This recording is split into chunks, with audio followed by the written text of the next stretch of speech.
교사들의 찬양이 너무나도 감동적이었습니다. 천지창조 이후에 전 세계적으로 지금까지 하신 찬양 중에 제일 잘하셨습니다. 우리 격려의 박수 한번 보내도록 하겠습니다.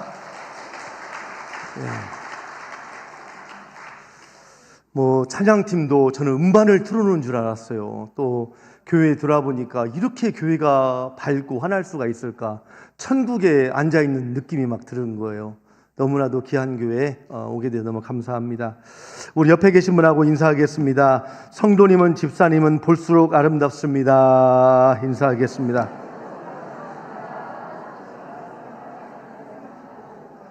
다시 한번 인사합니다. 이제 알아봐서 정말 죄송합니다. 인사하겠습니다. 다시 한 번 더, 그래도 나 따라올라면 멀었습니다. 인사하겠습니다.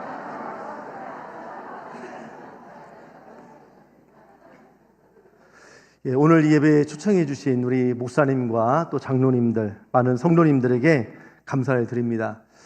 사실 제가 이렇게 헌신 예배에 설교 강사로 오고 그럴 만한 능력 있는 목사가 못 됩니다. 제가 설교를 잘 하질 못하거든요. 원래 학교 교목들은 설교를 잘 못한다가 평가가 나와 있어요. 그래서 웬만한 부탁으로는 절대 설교를 안 가게 됩니다. 잘못하면 저로 인해서 학교가 평가가 될까 봐 안 가는 경우입니다. 그런데 부목사님이 전화해도 되는데 담임 목사님이 직접 전화를 하신 거예요. 저희가 깜짝 놀랐어요. 그리고 또 도착하자마자 목사님이 바리케이트를 치워주시고 너무나 감동이 된 겁니다. 참, 저는 목사님을 뵐 때마다 또 먼 발치에서 이렇게 늘 뵈더라도 참 인격적이고 겸손하실 뿐만 아니라 참 나도 저렇게 좋은 목사님이 돼야 되겠다, 이런 생각을 하는, 존경하는 그런 목사님이십니다. 아니, 정말 그래요. 또 제 주변에 모든 목사님들이 안광찬 목사님에 대해서는 목사님 중에 목사님으로 훌륭한 분이시라고 다 그렇게 정평이 나 있는 분이에요. 네. 진짜 세상에 여러분 보세요. 교회마다 시끄럽고 어려움이 많은데 너무나도 귀한 목사님과 함께 이렇게 신앙생활을 하고 있다는 거 정말로 여러분 감사하시기 바랍니다. 저도 정말 이렇게 좋은 목사님, 좋은 성도님 계신 교회에 초청받아서 너무 행복합니다. 목사님도 훌륭하시고 성도님들도 너무 좋으시니까 이거 제가 볼 때 청와대 백으로도 안 되는 교회 앞마당에 하나님 아파트를 지어주시잖아요. 깜짝 놀랐어요. 이거 엄청난 일이잖아요, 이건요. 예. 참. 오늘 오후 예배는 모든 성도님들과 교사들까지 포함해서 예배를 드리기 때문에 모든 분들과 함께 나눌 수 있는 섬기는 사람이란 제목으로 말씀을 전하려고 합니다. 아무튼 이 시간 부정언종을 통해서 작은 것 하나라도 하나님께서 은혜 주시기를 소망합니다. 제 소개를 잠깐 이야기하면 저는 전주의 기전여고의 교목입니다. 그리고 기전여고 채플실에 행복한 사람들의 교회를 세운 지 한 5년 됐어요. 담임 목사로 같이 섬기고 있습니다. 저는 보시다시피 제가 보더라도 워낙 못나서 결혼을 못할 줄 알았는데 하나님의 은혜로 결혼을 했습니다. 아들 둘에 딸 하나를 낳았어요. 저를 너무나 띄엄띄엄 보십니다. 네. 저희 큰아들이 2011년도에 태어났어요. 올해 16살, 중학교 3학년에 지금 올라가요. 예수병원에서 2011년 2월 9일 날 2시 9분에 태어났어요. 장모님이 오셨습니다. 야, 어떻게 2월 9일 2시 9분에 태어났느냐. 29니까 너무 의미가 있다고 장모님이 하시는 말씀 이름을 김이구로 지차는 거예요.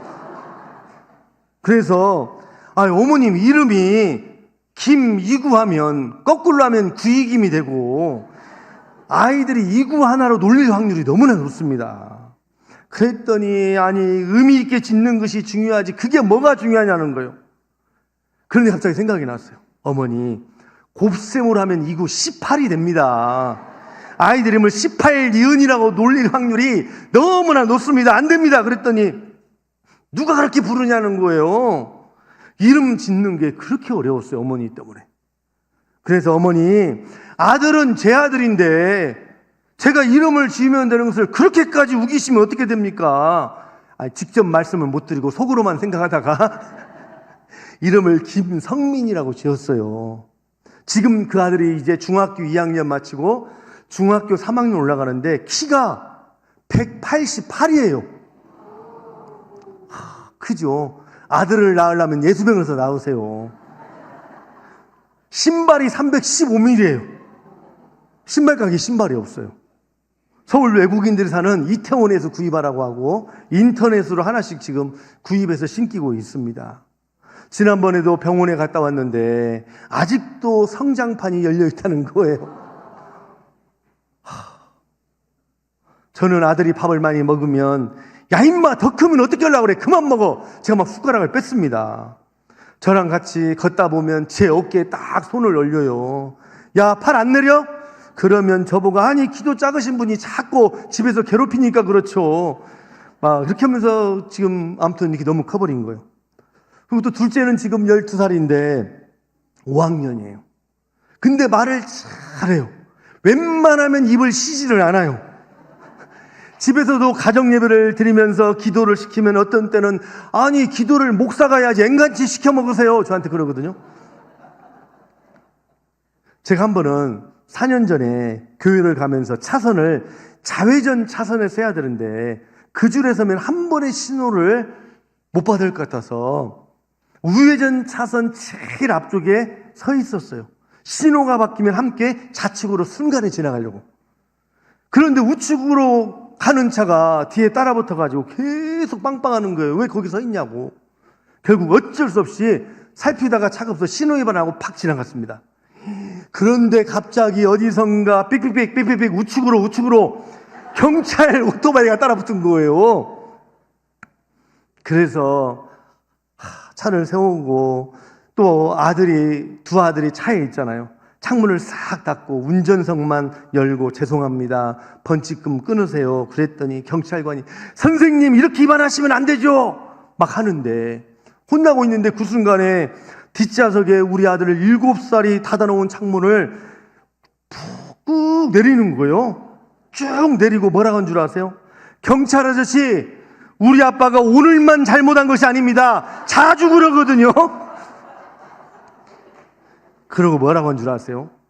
저희들이 말 안 듣는다고 집에서는요 매로 때리기까지 합니다. 감옥으로 좀 잡아가세요 그러는 거예요.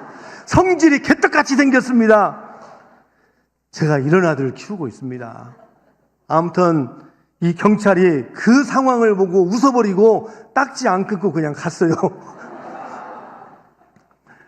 이 둘째는 형과 싸우다가도 마음에 안 들면 엄마에게 가면서 막 울면서 말해요. 엄마, 형 좀 제발 뱃속에 다시 넣어버리세요. 나보다 늦게 태어나게 해주세요. 지난번에도 내가 야 머리 좀 깎아라 그랬더니 머리를 깎아버리면 죽어요. 머리카락이라고 말씀을 잘하세요 그러는 거예요. 셋째가 딸인데 9살이에요. 제가 볼 때 우리 집에서 저를 가장 많이 닮았어요. 제 얼굴에 머리카락만 긴 거예요 볼 때마다. 딸이 얼마나 예쁜지 모릅니다. 제가 볼 때는 정말 딸이 없는 분들은 인생의 행복을 말하지 마십시오. 시간이 짧으니까 오늘 말씀 바로 들어가도록 하겠습니다. 오늘 본문 말씀은 바로 이런 내용이에요.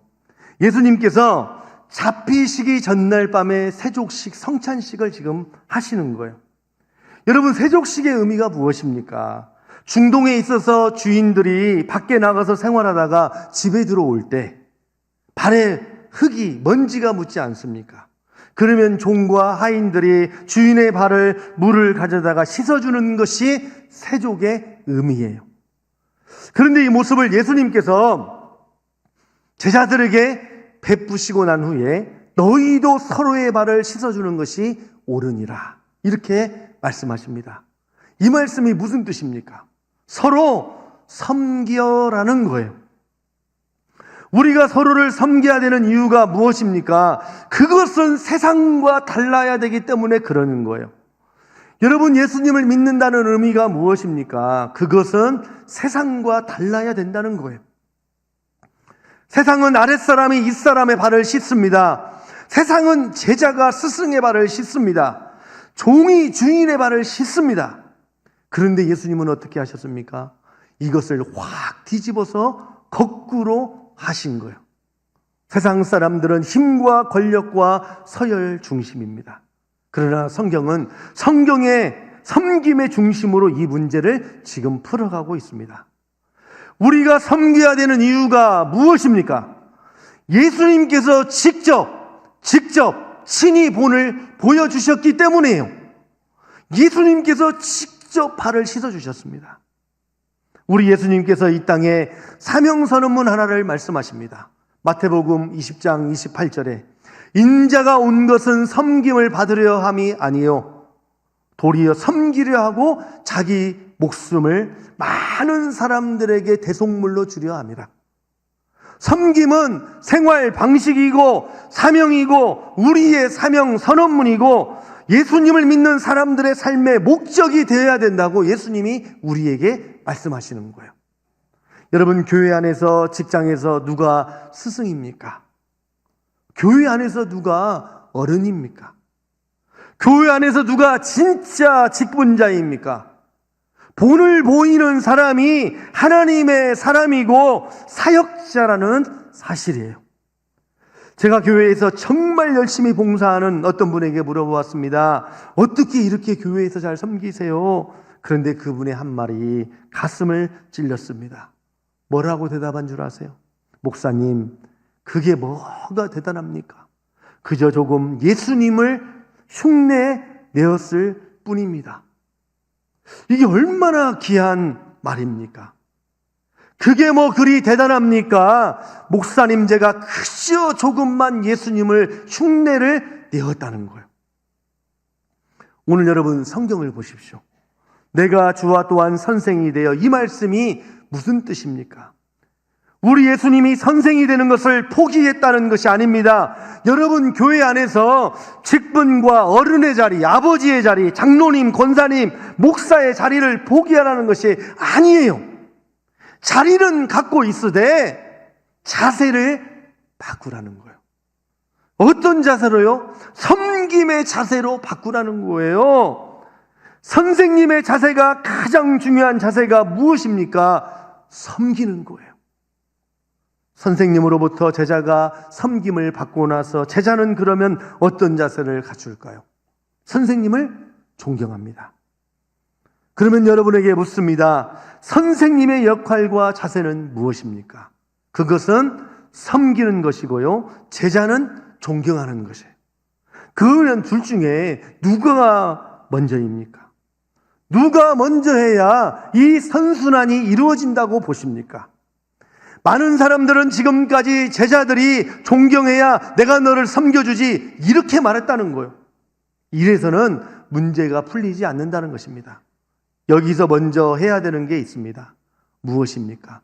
예수님이 하신 그대로 선생님이 제자를 섬기는 거예요. 그 섬김을 받고 제자가 선생님을 존경할 수가 있다는 거예요. 우리가 제자들의 발을 씻기시는 예수님의 섬김이 있다면 그 교사는 최고의 교사가 되는 거예요. 그분이 최고의 직분자가 되는 거예요.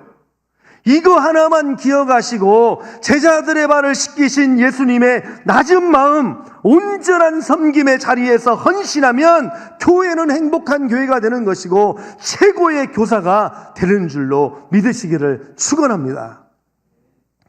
여러분, 새신자들도 이제 아파트 지어져 가지고 3년 뒤에 새신자들도 오고 교회 오면 여러분 어떻게 해야 됩니까? 먼저 된 사람들이 자꾸 섬겨줘야 됩니다. 새신자들이 무엇을 합니까?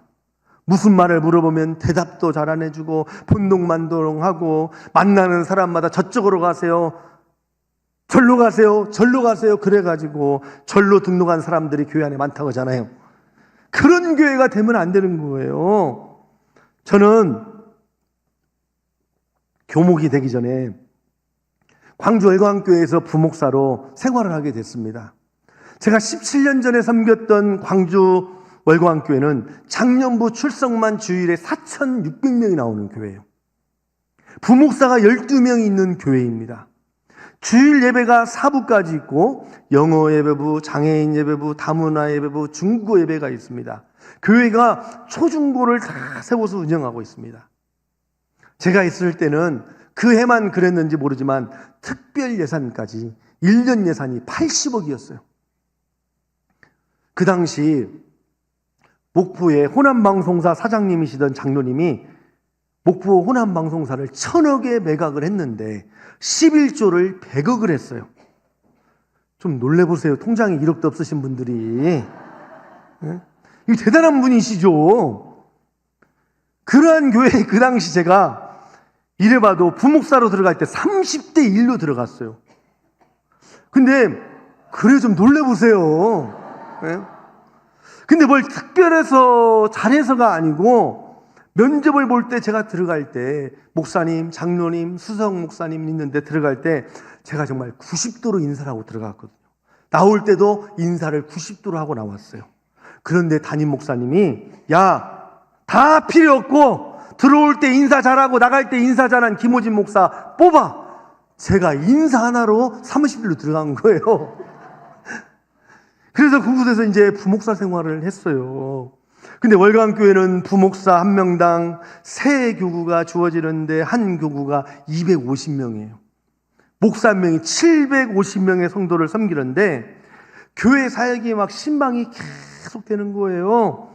그냥 모든 부목사님들이 너무나도 힘든 교회라고 하지만 저 개인적으로는 엄청난 훈련이 되고 정말 행복한 사역지가 되었습니다. 제가 월광교회 부목사로 있을 때 구술하고 점을 보는 무당 39살 여자 무당이 교회에 나오게 된 거예요. 이분은 신내림을 받은 무당이에요. 본인이 신내림을 받기도 했지만 또 신내림을 받기도 해주고 고객이 많은 무당이에요. 이분이 교회에 오게 된 배경은 이렇습니다. 지금 함께 살고 있는 남편이 세 번째 남편이에요. 본인은 39살, 남편은 31살. 남편이 8살 연하예요. 그 남편이 초등학교 1학년 남자아이가 있는데 이혼하고 이 무당과 재혼하면서 한 집에 같이 살고 있는 거예요. 이 아이는 집 앞에 학교를 다니는데 교회에서는 매주마다 학교 앞에 이제 전도를 나갔습니다. 그런데 이 아이들이 교회 학교 선생님과 전사님을 만나고 주일이면 엄마 아빠 몰래 교회를 몇 번 나오게 된 거예요. 나중에 알게 된 이 무당 엄마가 교회는 가면 안 된다고 엄청 반대를 하고 전도한 막 교회 선생님에게 전화를 해가지고 한 번만 우리 아들 교회 나오라고 말하면 막 몸을 찢어 죽인다고 그렇게까지 말한 거예요.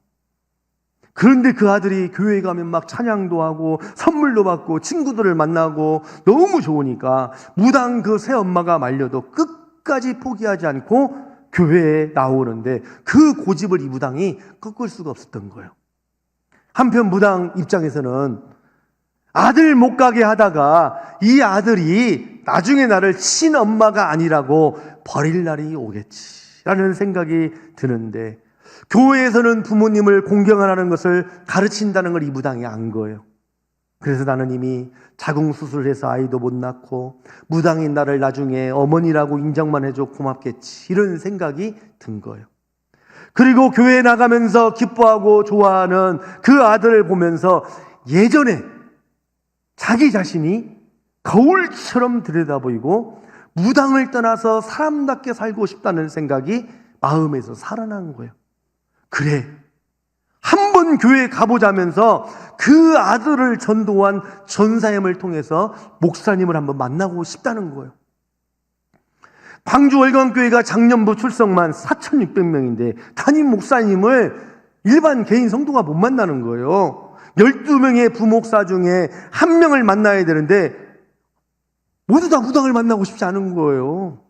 그 당시 결국 나이가 가장 어린 저보고 만나라고 해서 이제 그분을 만나러 가게 되었는데 너무 싫은 거예요. 무당을 만나기가. 이분이 이제 여러분 무당 만나는 게 이게 쉬운 문제가 아니에요. 그런데 이제 교회 새가족실에 와서 목사를 딱 기다리고 있는다고 해서 저보다 가라 해서 문을 열고 들어가려고 문고리를 딱 잡았어요. 그런데 갑자기 막 그 안에서 욕을 하는 소리가 막 들려오는데, 먼저 와서 기다리면서 다른 사람과 전화 통화를 하는데 막 욕이 기본이 이런 골빈 니은을 막 써가면서 제가 볼 때 막 10원짜리 80원짜리를 막 줄줄줄 막 쏟아내는 거예요. 문 앞에 전화가 끝나기를 기다리고 있는데 이제 다 끝난 것 같아서 문을 열고 들어가려고 하는데 제 마음에 그 욕에 기가 죽어가지고 문을 열 수가 없는 거예요.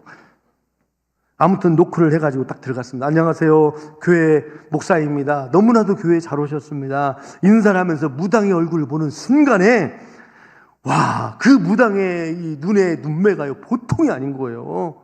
제가 들어갈 때부터 앉을 때까지 눈동자 초점이 하나도 흐려지지 않고 저의 손가락 동작 하나까지 그대로 째려보는 거예요. 무언가 막 귀신의 힘을 통해서 내 삶을, 제 각오를 막 다 들여다보는 것 같아요. 막 눈빛이 보통이 아닌 거예요. 여러분 한번 만나보세요. 막 정신이 바짝 든다니까요, 무당 만나면. 진짜 그래, 만나기 하루 전부터 막 밥맛도 없고 자동적으로 기도가 막 되는 거예요. 이제 일주일에 1시간씩 제가 3번 정도를 만나서 계속 이야기를 들어주고 이야기를 하면서 이 무당이 힘들게 교회를 나오는 거예요. 이 여자 무당이 39살인데 하루에 담배를 2각씩을 펴요. 수면제를 먹지 않으면 잠을 잘 수가 없습니다. 새벽 2시가 되면 화장실에서 찬바람이 싹 불면서 귀신이 몸 안으로 들어온다는 거예요. 이분은 유방암, 각삼선, 자궁암 모든 몸에 수술을 해가지고 완전히 마귀가 가지고 돌아와서 몸이 산산조각이 난 거예요. 여성으로 자존감이 완전히 바닥이 났습니다. 주일에도 교회에 나오면 입구에서 딱 저를 보면 만날 때마다 항상 저를 보고 몸매를 물어보는 거예요. 지금 살고 있는 남편이 3번째 남편이고 8살 연하이기 때문에 딱 교회 오자마자 목사님 제 몸매 좀 봐주세요. 제 몸매 봐줄만 하죠. 원피스를 입고 와가지고 제 앞에서 한 바퀴를 꼭 돌고 들어가. 제가 그럴 때마다 교회는 몸매를 기준으로 오는 것이 아닙니다. 교회는 몸매 커트라인이 없으니까 돌지 말고 그냥 직선으로 들어가세요. 그러더라도 꼭 제 앞에 한 바퀴 돌고 가요.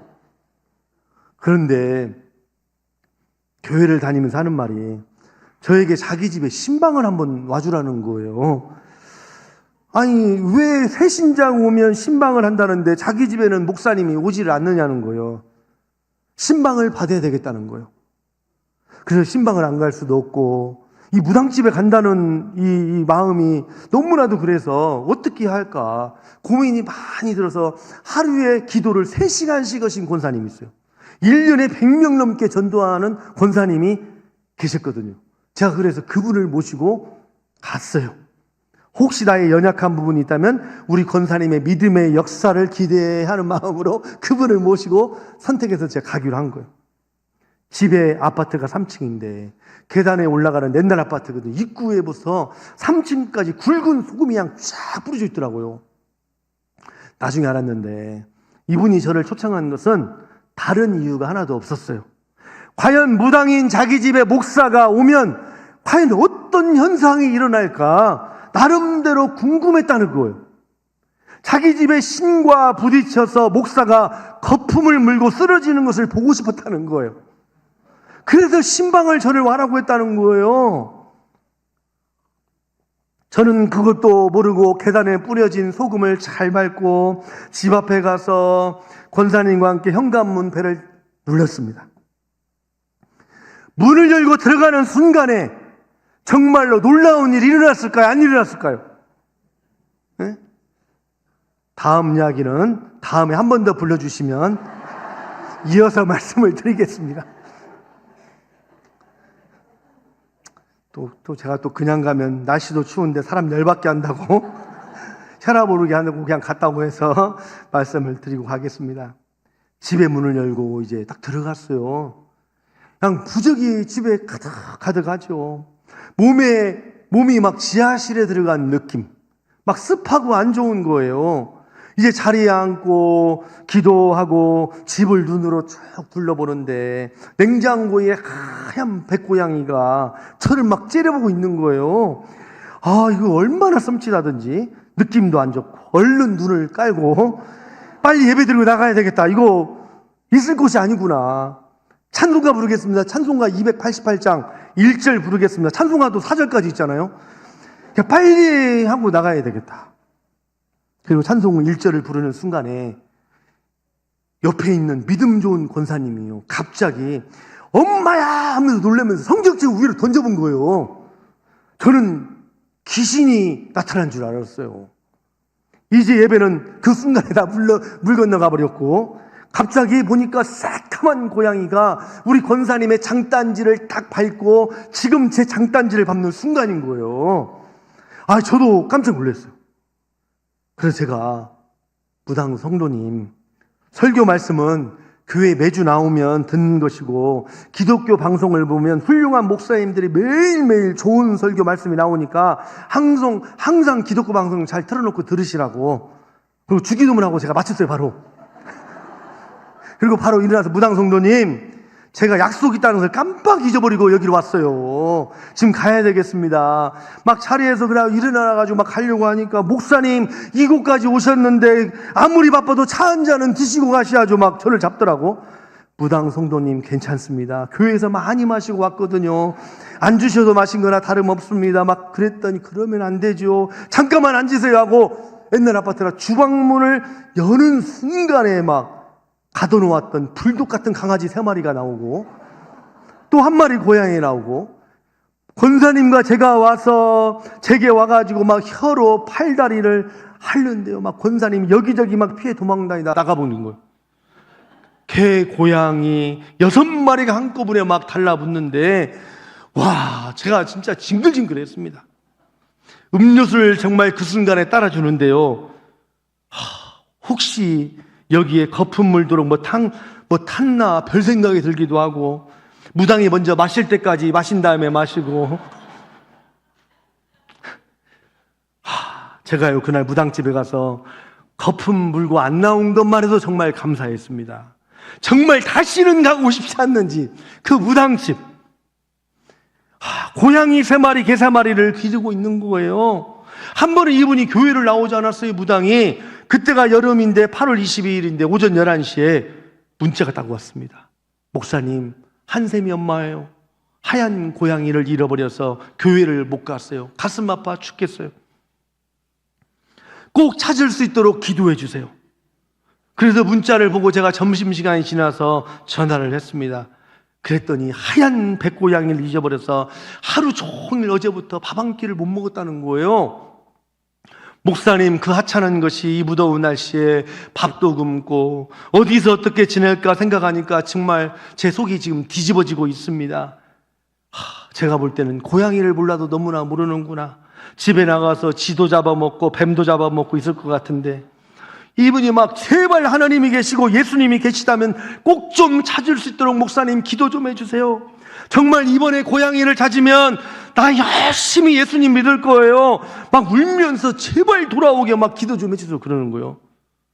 그래서 제가 전화하게 되고, 이 썩을려면 고양이가, 이 새끼가 어디로 도망갔다냐, 어디서 뭔 짓을 한다나 무심코 제가 전화하게 이렇게 한 거예요.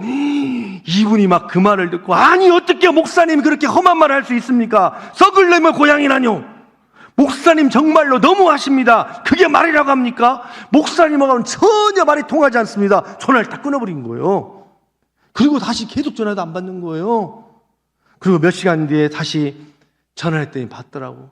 제가 전화를 해서 미안하다고, 내가 무당 성도님이 너무 마음에 아파하니까 고양이가 미워서 그런 것이지 마음을 푸시라고. 그랬더니 이 무당이 하는 말이, 제가 목사님 한 번은 말하고 싶었는데요, 그 무당 성도라고 좀 하지 마십시오. 무당 성도가 말이 됩니까? 무당이란 말을 빼고 성도라고만 하십시오. 그래서 제가 아무튼 꼭 돌아오도록 기도를 열심히 할 테니까, 돌아올 거니까 너무 걱정 마시라고, 하나님은 참 좋으신 하나님이시라고 그렇게 하고 이제 오후에 신방을 갔어요. 신방을 가보니까 막 얼굴에 화장도 안 하고, 전혀 제가 보니까 이 무당이 화장을 그렇게 진하게 한 걸 그때 알았어요. 전혀 다른 사람이 앉아 있는 거예요. 얼굴도 막 무섭고 담배를 얼마나 피웠는가. 그냥 집이 그냥 푸해요. 아무튼 무당 성도님이 말해가지고 그 핸드폰에서 고양이 사진 잘 나온 것 둘이 골라가지고 고양이 찾게 해주신 분에게 사례를 하겠습니다. 내용을 써가지고 칼라 프린터로 출력을 해가지고 아파트 들어온 입구부터 베란다까지 줄을 싹 붙였어요. 그리고 이제 연락처를 남겨놓은 거죠. 그리고 무당이 목사님 기도 좀 해주세요. 이제 전단지도 다 붙이고 목사님이 기도하면 돌아올 것 같습니다. 자, 그래서 이제 기도를 했죠. 그랬더니 이분이 목사님 기도가 그렇게 성의 없이 해가지고 돌아오겠습니까? 다시 기도하세요 그러더라고. 그래서 또 다시 또 이제 또 간절히 기도해. 하나님 고양이를 위해서 기도합니다. 그렇게도 사랑하는 고양이가 집을 나갔습니다. 이 무더운 여름 고양이 머리에서 발끝까지 털 하나 발톱 하나 상하지 않게 해주세요. 제가 지금까지 태어나가지고 내 발톱을 위해서 기도를 한 번도 안 했는데 이 고양이 발톱을 위해서 제가 기도를 하고 있는 거예요. 그리고 이제 저는 교회에 왔어요. 고양이가 돌아왔을까요? 안 돌아왔을까요? 저를 그렇게 능력 없는 목사로 보세요? 그 다음날 문자가 온 거예요. 목사님 고양이를 찾았습니다. 12층의 책상 밑에 들어갔다가 나와서 그 다음에 보호해주고 있었습니다. 그래서 제가 바로 전화를 했더니 첫 마디가 무당이 할렐루야 아멘. 목사보다 더 낫더라고요. 정말 하나님은 살아계십니다. 저 열심히 교회 다닐게요. 약속할게요. 이분이 그래가지고 교회를 잘 다니고 정말 저도 기도 응답받기를 해준 정말 능력 있는 고양이 때문에 목사가 된 거예요. 제가요 참 그 무당 성도를 위해서 기도할 때마다 기도 제목이 빠지지 않는 제목이 하나 더 생겼습니다. 하나님 고양이에게 무당 성도의 신앙이 달려 있습니다. 제발 그 고양이 무병장수되도록 도와주시고 혹시나 사는 것이 힘들고 어려워도 잘 헤쳐나가도록 하나님 날마다 도와주시고 도망가지 않게 해주세요. 제가 한동안 그분을 생각하면서 고양이의 안전과 건강과 무병장수를 위해서 새벽마다 제가 기도를 다 했다니까요. 예? 그분이 진짜 그 무당 성도님이 교회에 나오면 제가 제일 앞자리에 앉으라고 하거든요. 그러면 막 몸에 신호가 오는 거예요. 너가 거기서 뭐하고 있느냐고. 설교가 있는 담임 목사님에게 나가서 온몸을 쥐어 뜯으라는 막 신호가 온다는 거예요. 모두가 예배드리고 있는 그 앞에 뛰쳐나가지 않기 위해서 막 몇 번을 앉았다 일어났다가 막 그렇게 하는 거예요. 제가 2층에서 보면 몸을 막 떨고 있고 헛구역질하고 막 그러는 거예요. 엄청난 싸움을 이 무당이 하고 있는 거예요. 그분은 이제 집에 있는 부적도 다 태워버리고 살기 위해서 교회를 나오는 거예요. 그리고 저에게 마지막 지갑에 있는 100만 원짜리 부적을 저한테 주는 거예요. 이 부적을. 이게 절의 스님이 불공을 많이 드리고 준 100만 원짜리 부적인데 제가 수업 시간에 학생들에게 종교 수업을 하면서 이 무당 이야기를 하면서 말했더니 누가 밑에 20만 원짜리를 지금 올라가 본 거예요. 20만 원어치를. 제가 참 그 무당을 볼 때마다 얼마나 마음이 아팠는지 몰라요.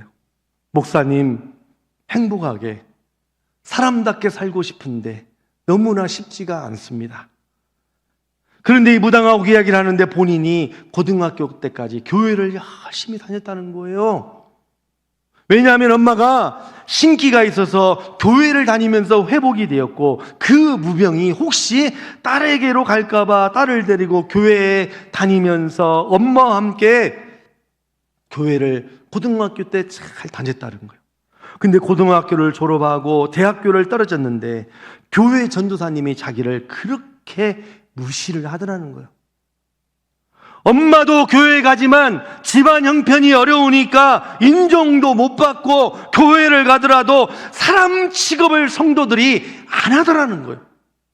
결국 본인은 교회를 떠났고 시간이 흘러 결혼을 했는데 귀신이 선택한 여자가 되고 신내림을 받자 시댁 부모님 집에 갔는데 무당 며느리 두고 창피해서 못 살겠다고 마당까지 시아버지 시어머니가 나와서 머리채를 끌어당기고 강제 이혼을 시키더라는 거예요.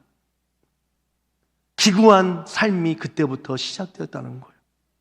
목사님, 정말 교회가 엄마나 저나 어려움에 있는 자기를 무시하지 않았다면, 누군가가 교회에서 따뜻하게 품어주었더라면, 섬겨주었더라면, 그런 교회였더라면 자기의 인생은 귀신이 선택한 여자가 되지 않았을 거라는 거예요. 지금 교회에 나왔지만 나는 정말로 불쌍한 여자입니다. 저는 그분의 아픈 눈물을 여러 번 보았습니다. 여러분, 우리 교회에 오시는 분들이 무당이면 어떻습니까? 직업이 없고 가난하고 버림받은 형편없는 사람이면 어떠하느냐는 거예요. 이혼했으면 어떻습니까? 그 사람의 차마 누구에게도 말할 수 없는 그 고통의 아픔도 모르면서 싸매지는 못할 망전 무슨 말을 합니까? 싸매주지도 못할 상처에 대해서 여러분 말하지 마십시오. 재혼을 했으면 어떻습니까? 처음에는 실패했어도 사선의 선택이 행복하도록 축복해주면 안 되는 겁니까? 평생을 부모님 때문에, 남편, 아내 잘못 만나서 자식 때문에 상처난 사람도, 고통 중에 있는 사람도, 멸시받는 사람도, 무능한 자도 머무는 곳이 하나님의 교회예요. 여러분, 교회는 신앙의 가치를 인정받는 곳이지, 공부를 좀 잘한다고 배경이, 실력이, 지위가 있고 돈이 있고 직업이 좋아서 인정받는 곳이 아니에요. 교회는 이 땅에 섬기러 오신 예수님을 닮아가는 공동체예요. 섬김이 없는 교회는 교회가 아닌 거예요. 여러분, 오늘 이 시간 우리에게 주시는 말씀이 무엇입니까?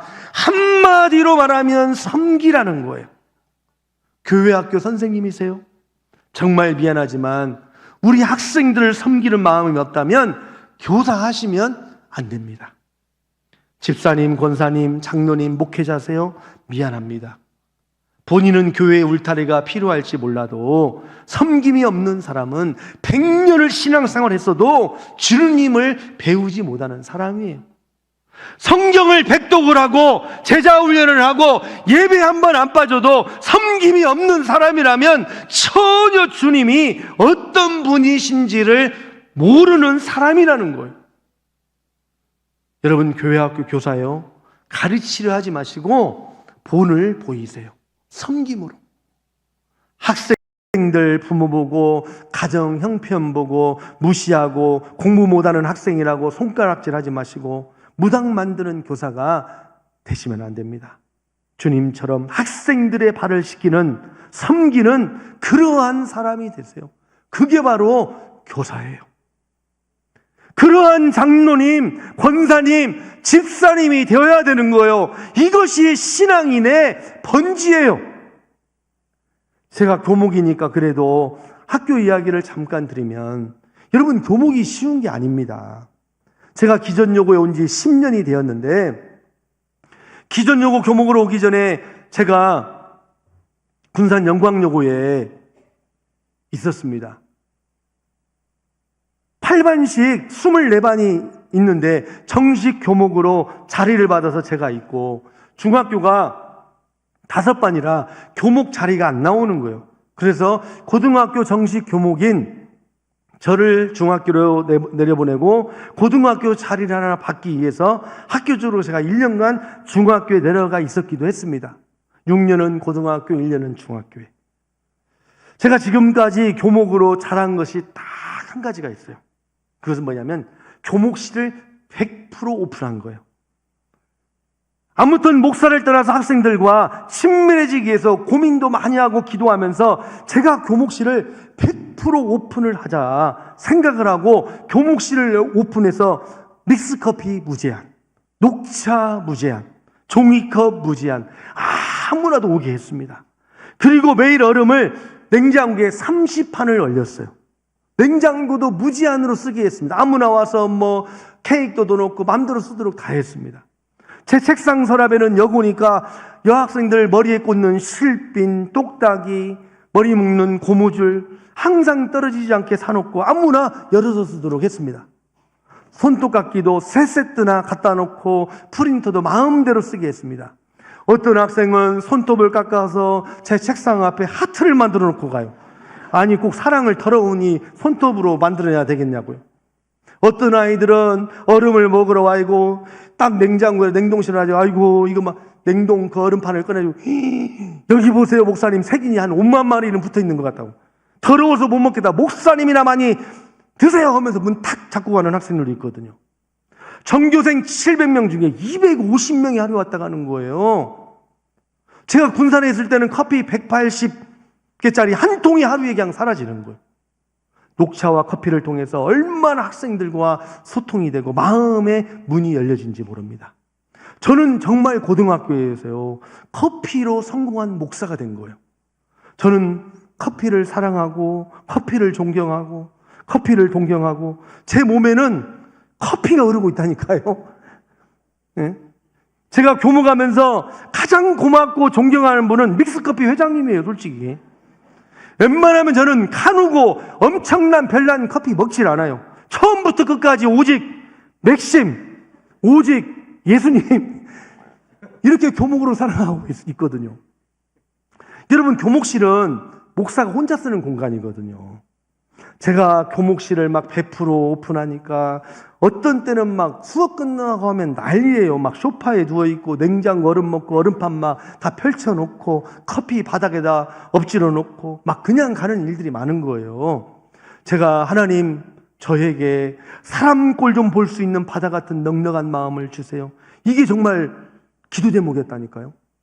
그런데 모든 것이 어느 순간에 학생들 하나하나를 영혼으로 보니까 난리를 치고 가더라도 그렇게 다 예뻐 보이는 거예요. 또 한편 미래에 10년, 20년 뒤에 교회에 다닐 고객으로 생각하니까 교목실에 물을 엎질러 놓고 난리를 치고 가도 미래의 고객으로 보니까 너무나도 예뻐 보이는 거예요.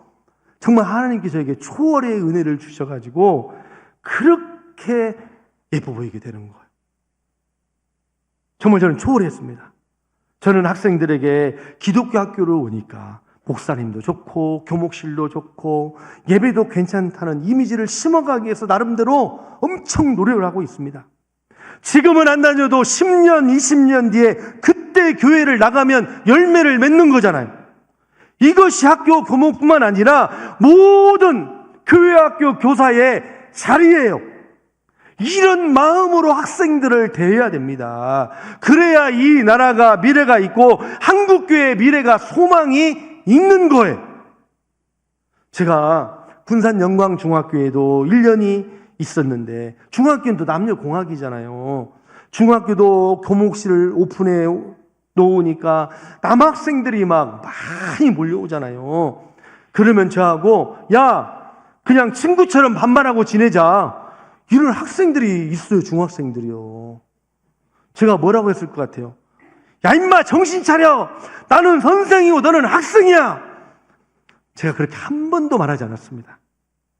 그래, 그냥 교목실에 오면 친구처럼 그냥 야자타임 하자. 그래서 그냥 이렇게 지는 학생들이 몇 명 있었어요. 그 중에 한 남학생이 있는데 2학년 꼴등이었거든요. 다른 친구들과 어울리지를 못하니까 점심도 그냥 굶어요. 제가 꼭 교목실에 오게 해서 교실에 데리고 가서 저랑 같이 점심을 먹습니다.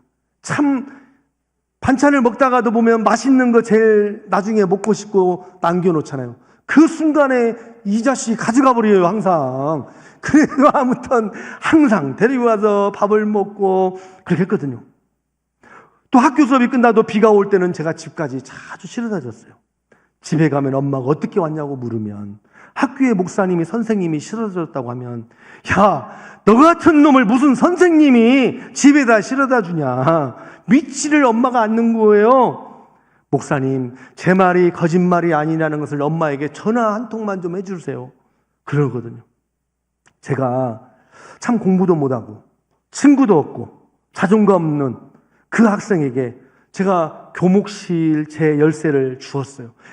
아무 때나 와서 네 마음대로 교목실을 써라. 컴퓨터 책상 서랍이고 옷장이고 네 마음대로 다 열어보고 네 마음대로 해라. 필요한 것 있으면 마음대로 해라. 쓰고 가져가라. 그렇게 했거든요. 수업이 끝나면 저보다 먼저 가서 제 책상에 앉아서 딱 들어가면 제가 들어가면 야, 김 목사 커피 하면 타 그러거든요. 그러면 제가 커피도 타주고 친구처럼 잘 지냈어요.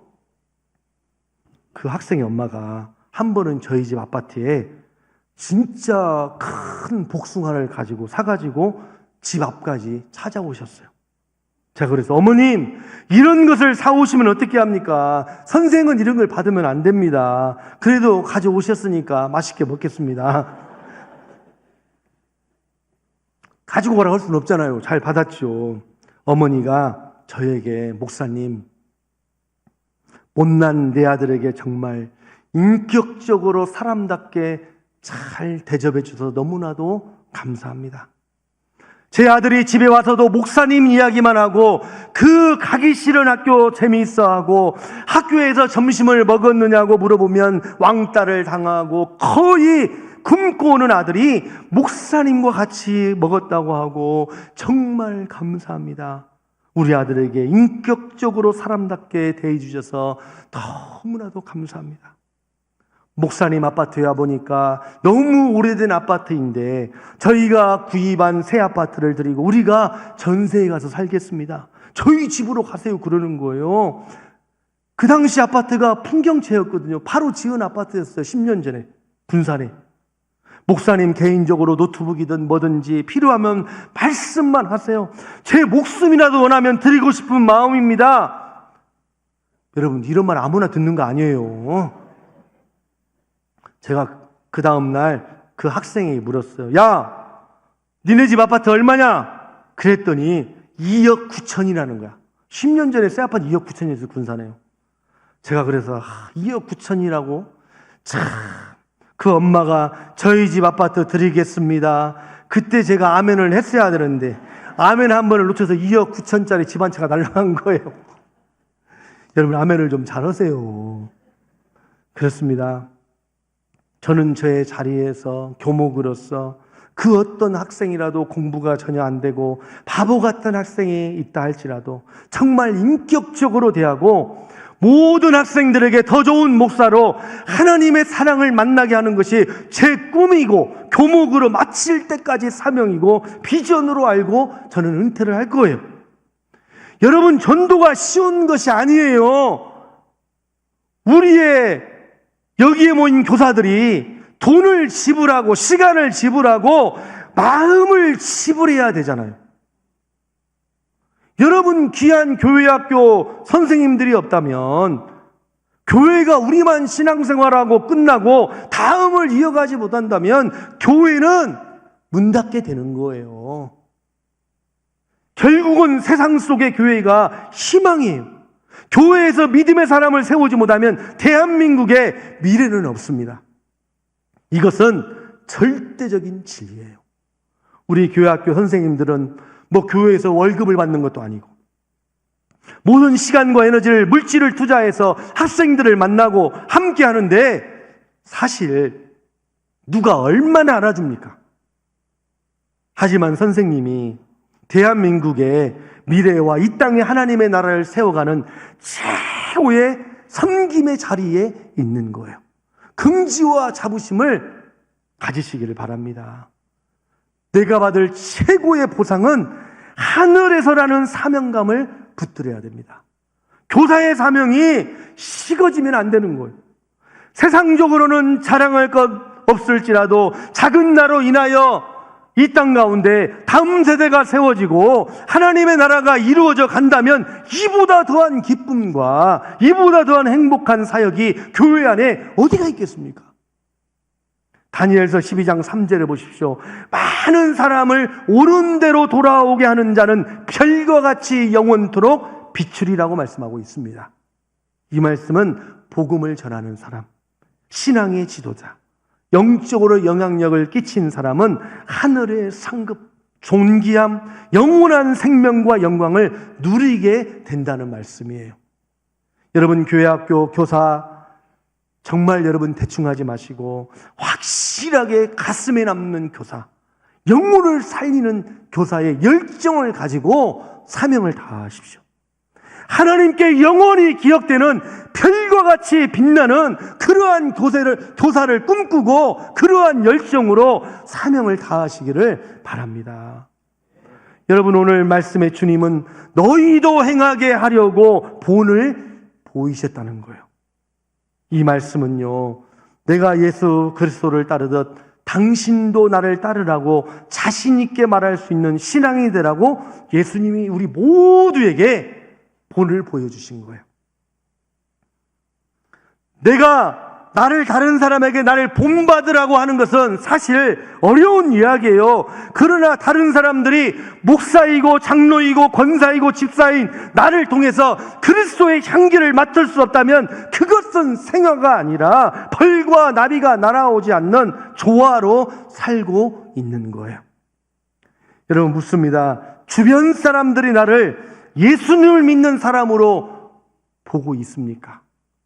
장로님, 성도님, 당신을 닮고 싶고 본받고 싶습니다. 그러한 영향력이 내 삶을 통해서 주변에 흘러가고 있느냐는 거예요. 예수님이 이것을 우리에게 묻는 것입니다. 제가 좋아하는 이소부 하나 하고 이야기를 마치겠습니다. 철학자와 도둑놈이 감옥에 갇혔다고 합니다. 철학자와 도둑놈이 감옥에 살다가 더 이상 이 감옥에서 못 살겠다 싶어서 탈옥을 결심하게 됩니다. 그리고 열심히 땅굴을 파고 구멍을 내고 지붕 위에 올라가게 된 것입니다. 이 도둑놈이 먼저 앞서가면서 탈출하게 되는데 가면서 기왓장을 잘못 밟아가지고 기왓장이 떨어지게 된 거예요. 이때 간수가 외칩니다. 거기 누구냐 했더니 도둑놈이 이렇게 대답합니다. 야옹 야옹. 그래서 넘어갔다고 합니다.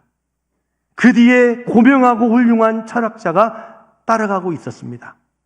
이 사람도 기왓장을 잘못 밟아가지고 기왓장이 떨어져 버리고 말았습니다. 간수가 외칩니다. 거기 누구냐? 그랬더니 철학자가 이렇게 대답을 했다고 합니다. 고향이요, 고향이요. 그래가지고 잡혀서 사정없이 얻어맞았다고 합니다. 여러분, 이게 이소부에 나오는 이야기예요.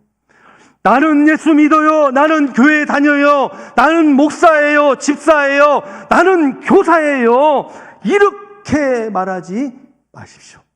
교인이면 교사이면 고양이가 야옹하는 것처럼 그렇게 말하고 살아내야 된다는 것입니다. 그게 바로 신앙인이 서야 될 믿음의 자리이고 하나님의 자녀다운 행복한 사람의 길로 가는 것입니다.